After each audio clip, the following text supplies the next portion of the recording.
Hello everyone. I am Prakrity Kumar and I'm going to speak on the topic forced marriage. Marriage is also known as a matrimonial or the wedlock is a legally recognized union of two people in a social and a recognized process that establish the rights and obligation between those parties. Section 5 of the Hindu Marriage Act tells about the conditions of the valid marriage. First, monogamy. Second, mental health and capacity, that the party should not be incapable of giving valid consent due to the unsound mind. Even if a party gives a consent, he must not suffer from any mental illness at such a rate to unfit the marriage or the prosecution of the children. Marriageable age for the party eligible for the marriage, that is 18 years in the case of a bride and 21 of age in a case of bridegroom. The degree of prohibiting relationship. The condition covers the following relationship between the parties. First, by the linear assent. Second, at the affinity. These parties should not come under the degree of prohibiting relationship. And the last is sampada relationship. Under the Muslim law, the Muslim marriage is a contract with a sole objective of procreating the heirs. And the following are the essential for the valid of the Muslim marriage is that the party must be a sound mind, the party must have attained the age of the puberty, the religion of both the party must be Muslim, and the concerned both the party can give a concern of the marriage on their own.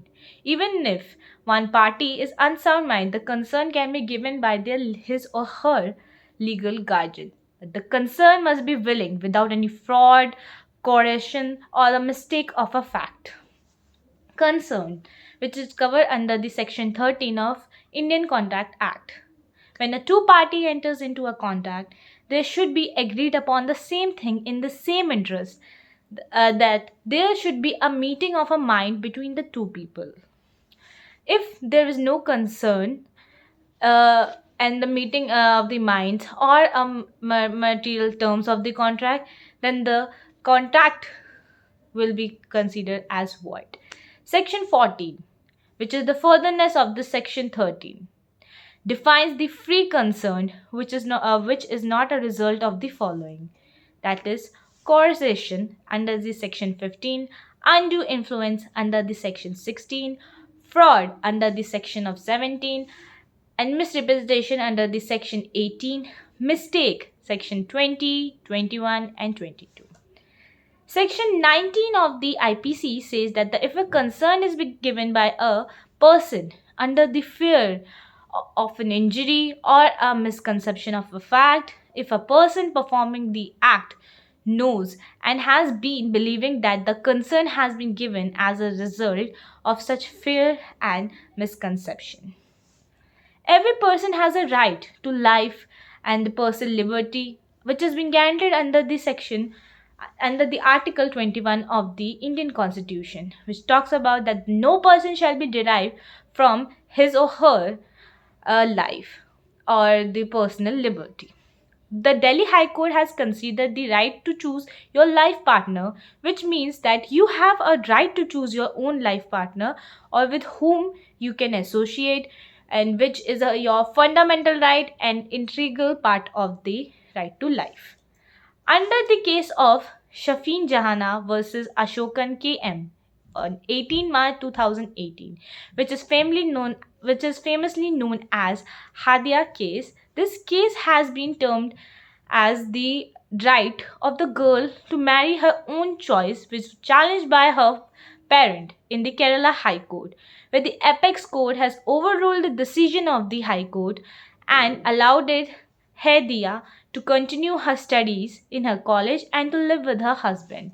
Protection of Human Right Act, which is the 1993, defines the human right as a right related to the life, liberty, equality, dignity of an individual, which are being guaranteed by the Constitution in the various international conventions and are enforceable in the Code of India. Article 16 of UDHR state that the marriage shall be entered into only with a free and a full consent of the intended spouse. Women to compel her marriage also attracts the section 366 of the IPC.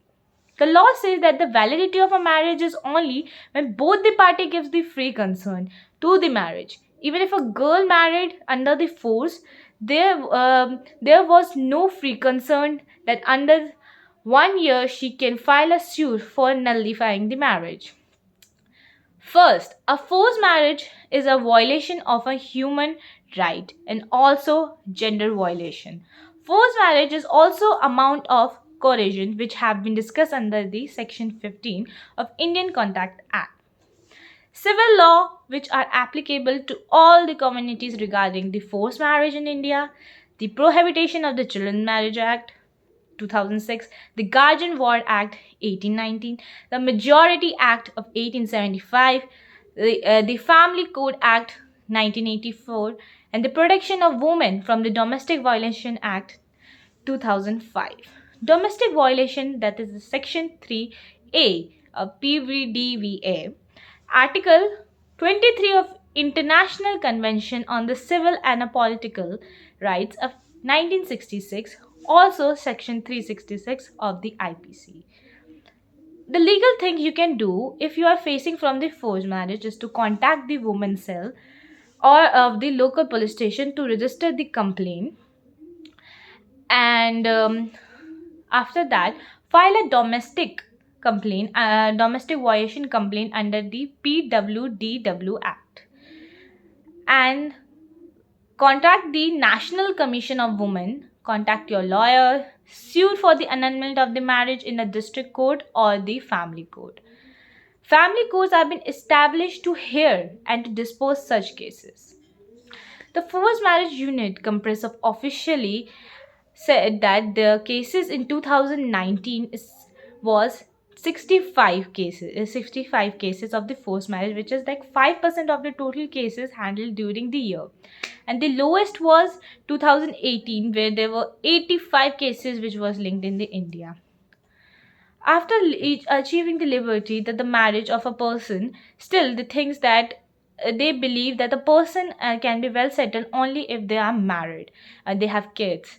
But society needs to change and need to develop, and rather than forcing a person, they should have given the consent willingly. Thank you.